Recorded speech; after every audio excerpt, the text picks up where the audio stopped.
Ya, bismillahirrahmanirrahim. Assalamualaikum warahmatullahi wabarakatuh. Ya, kita sampai ke materi di semester genap kelas 12 farmasi, yaitu tentang obat HIV dan anti-AIDS. Ya, kita mulai diawali oleh apa sih itu pengertian dari HIV/AIDS? AIDS atau AIDS itu kepanjangannya adalah Acute Immune Deficiency Syndrome ya. Acute Immune Deficiency Syndrome. AIDS adalah sekumpulan gejala dan infeksi atau sindrom biasanya yang timbul karena rusaknya sistem kekebalan tubuh manusia akibat infeksi virus HIV. Jadi HIV itu adalah virusnya. AIDS itu penyakitnya ya atau infeksinya. Atau dikatakan bahwa virus HIV ini merupakan infeksi dari virus-virus lain yang mirip dan menyerang spesies lainnya. Ada SIV, ada FIV. Sering diartikan sebagai sindroma penyakit yang disebabkan karena rusak atau menurunnya daya tahan tubuh yang disebabkan oleh virus apa tadi? HIV. Apa kepanjangan HIV? Yaitu Human Immunodeficiency Virus. Human Immunodeficiency Virus. Bagaimana sih cara kerja virus HIV? HIV atau Human Immunodeficiency Virus termasuk golongan retrovirus. Kelas 10 kita pernah belajar ya tentang antivirus dan retrovirus.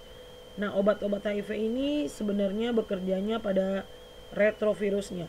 Ini adalah retrovirus adalah virus yang dapat berkembang biak dalam darah manusia dan memiliki kemampuan mengkopi materi genetik DNA dan RNA. Dengan proses ini, HIV dapat mematikan sel darah putih. Jadi kenapa ya orang-orang HIV itu makin lemah daya tahan tubuhnya? Iya, karena yang diserang apanya? Leukositnya atau sel darah putihnya. Ya. Jadi sebenarnya penyakit AIDS ini merupakan penyakit yang benar-benar sampai dengan sekarang tuh belum ada obatnya. Selama ini hanya untuk hanya bertahan sebagai daya tahan tubuh. Fase klinik pada HIV ada 4 fase. Kita lihat fase pertama. Ini adalah di mana masa jendela atau window period, yaitu tenggang waktu pertama setelah HIV masuk ke dalam aliran darah. Ini berlangsung selama 6 bulan nih. Bisa dikatakan orang yang udah kena HIV baru berasanya setelah 6 bulan ya, bukan langsung pada saat penularan langsung kena, tidak, tapi berlangsung selama 6 bulan dulu. Dalam tubuhnya sudah terkena virusnya sudah masuk.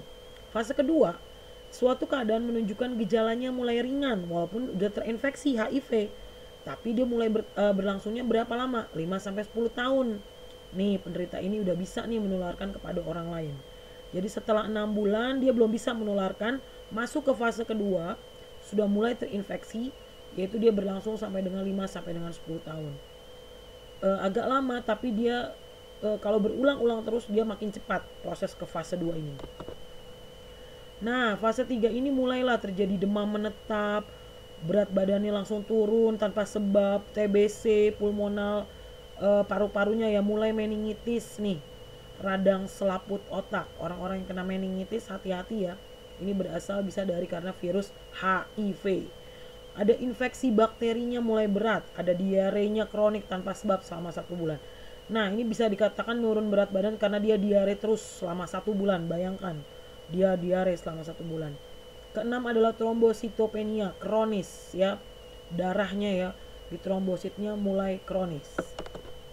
Kita lihat fase keempat. Apa yang terjadi?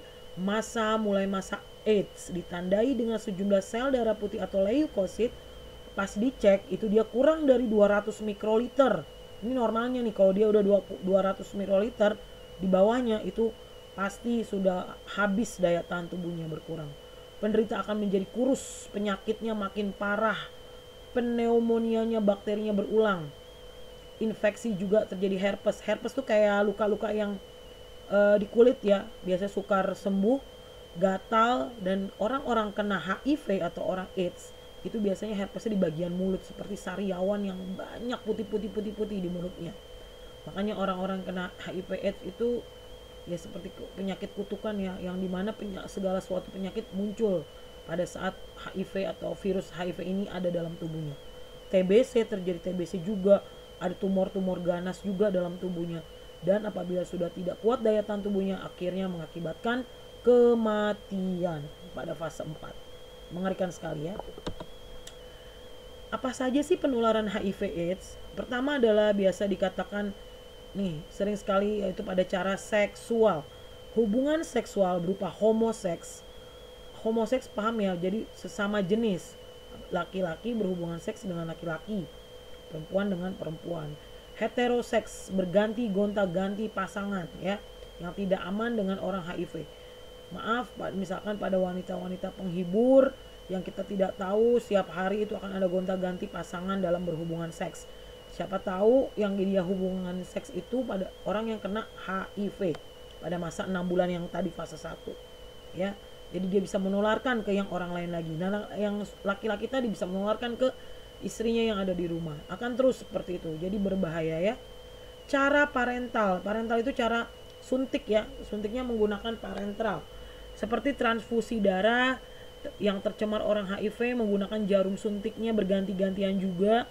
Tindik tuh hati-hati, kita nggak tahu steril apa enggak yang ditindik ke dalam tubuh kita.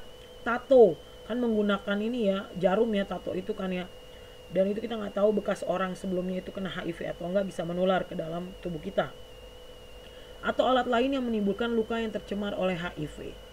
Yang ketiga adalah cara perinatal, di mana ibu hamil terinfeksi HIV kepada anak yang dikandungnya. Jadi bisa jadi ibu hamil ini tertular dari suaminya yang bergonta-ganti pasangan di luar sana, suka jajan ya, dalam tanda kutip ya. Lalu dia bisa terkena infeksi HIV, menularkan kepada istrinya yang sedang hamil, dan anaknya pun bisa mengalami atau terjangkit HIV. Mengerikan sekali. Penanggulangan HIV di Indonesia seperti apa ya? Program penanggulangan AIDS di Indonesia mempunyai 2 pilar yang semuanya menuju pada paradigma zero new infection. Ada zero AIDS related death and zero discrimination. 4 pilarnya adalah 1, pencegahan, harus di pencegahan pada mengobati ya, perawatan, lalu ada mitigasi dampak berupa dukungan psikososioekonomi dan penciptaan lingkungan yang kondusif. Pengobatannya apa saja? Ingat ya, pengobatan orang-orang yang sudah terkena virus HIV atau AIDS ini hanya bisa dikatakan hanya untuk menjaga daya tahan tubuhnya saja. Karena apa? Karena apabila kita mengobati orang-orang yang HIV tapi dia kena penyakit-penyakit yang lain, itu bisa memperparah tubuh si pasien. Hingga saat ini masih belum ditemukan tuh obatnya dalam melawan virus HIV. Farmakoterapi diberikan masih sebatas membantu memperlambat rusaknya daya tahan tubuh tadi yang saya bilang seseorang dan memperlambat perkembangan virusnya saja. Tapi apabila dia ada penyakit lain yang masuk, itu bisa memperparah si orang AIDS yang tadi.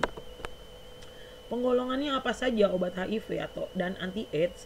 1 adalah menghambat nucleoside reverse transkriptase NR disingkat dengan NRTI. Contohnya obatnya tenofir, neviravir, zidofudin, dan stafudin.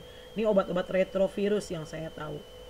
Yang berikutnya adalah menghambat non-nucleoside reverse transkriptase atau NNRTI. Contohnya nevirapin atau NVP.